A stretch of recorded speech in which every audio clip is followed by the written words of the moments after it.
रात का आखिरी पहर था। सर्दी थी कि हड्डियों के अंदर तक घुसी जा रही थी। बारिश भी इतनी तेज थी जैसे आज अगली पिछली कसर निकाल कर रहेगी। मैं अपनी कार में दूसरे शहर के एक कारोबारी दौरे से वापस आ रहा था और कार का हीटर चलने के बावजूद मैं सर्दी महसूस कर रहा था। दिल में एक ही ख्वाहिश थी कि बस जल्द अज जल्द घर पहुंचकर बिस्तर में घुसकर सो जाऊं। मुझे उस वक्त कंबल और बिस्तर ही सबसे बड़ी नेमत लग रहे थे। सड़कें बिल्कुल सुनसान थीं, हत्ता कि कोई जानवर भी नजर नहीं आ रहा था। लोग इस सर्द मौसम में अपने गर्म बिस्तरों में दबके हुए थे।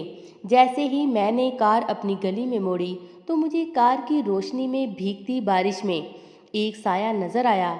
उसने बारिश से बचने के लिए सर पर प्लास्टिक के थैले जैसा कुछ ओढ़ा हुआ था और वो गली में खड़े पानी से बचता बचाता आहिस्ता आहिस्ता चल रहा था।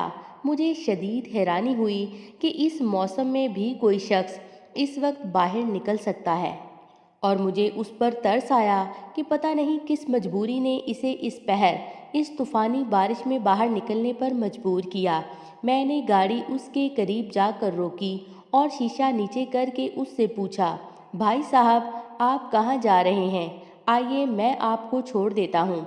उसने मेरी तरफ देख कर कहा, शुक्रिया भाई, बस मैं यहाँ करीब ही तो जा रहा हूँ, इसलिए पैदल ही चला जाऊँगा।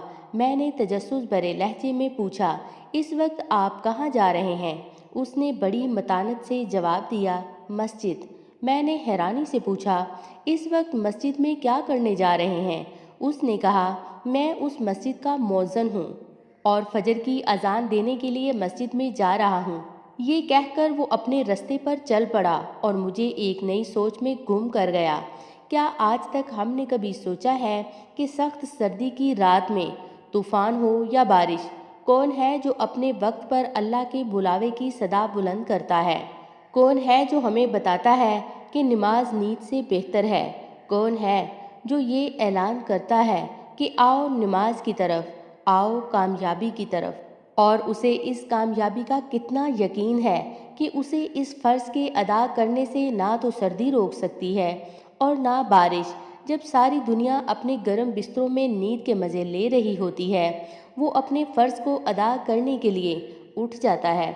तब मुझे इल्म हुआ कि यकीनन ऐसे ही लोग हैं जिनकी वजह से अल्लाह हम पर मेहरबान है, और इन्हीं लोगों की बरकत से दुनिया का निज़ाम चल रहा है। मेरा दिल चाहा कि नीचे उतरकर उसे सलाम करूं, लेकिन वो जा चुका था और थोड़ी देर बाद जैसे ही फिज़ा अल्लाहु अकबर की सदा से गूंजी, मेरे कदम भी मस्जिद की जानिब उठ गए। और आज मुझे सर्दी में मस्जिद की तरफ चलना गर्म बिस्तर और नींद से भी अच्छा लग रहा था।